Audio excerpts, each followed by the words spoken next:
Vətən mülkünə bax, gör nə gülüstanın var.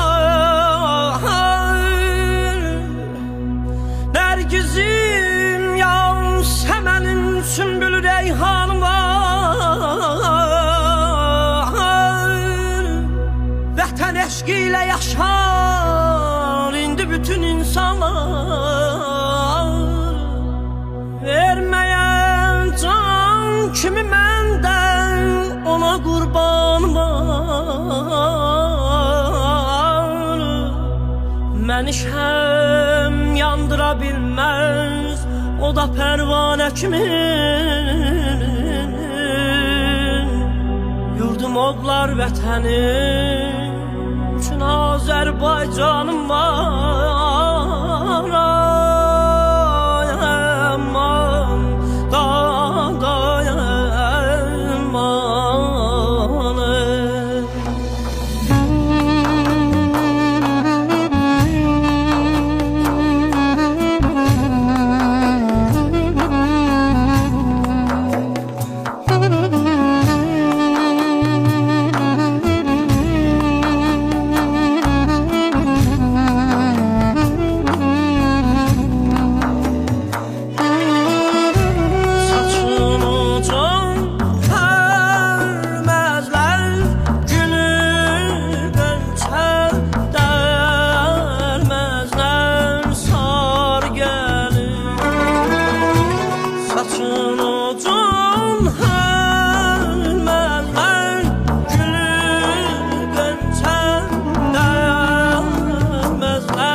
Ya Gafur Ya Rahim.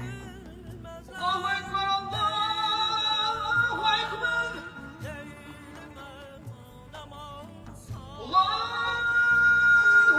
Ekber,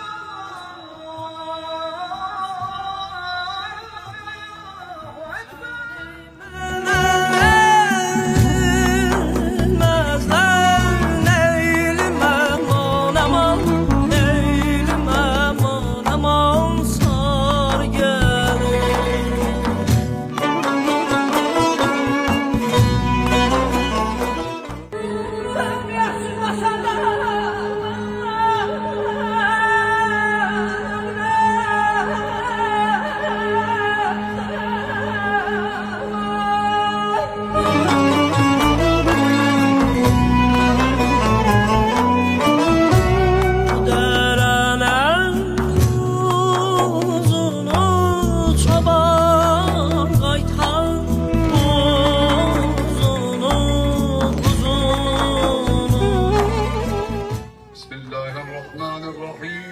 Bismillahirrahmanirrahim.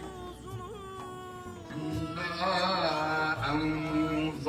enzelnahu fi leyletil qadr.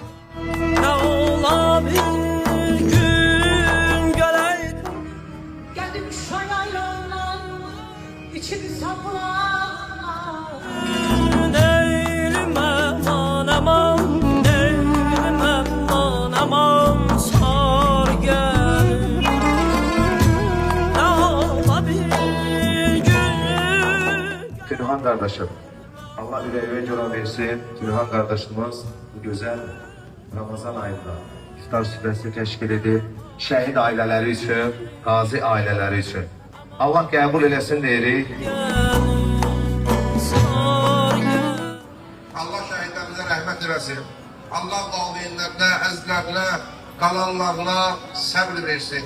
Allah qazilərimizə şifa versin. Allah bu gündə nə qədər hərbi xidmətdə olan əsgərlərimiz var, zabitlərimiz var, ordumuzda Allah hamısını qorusun.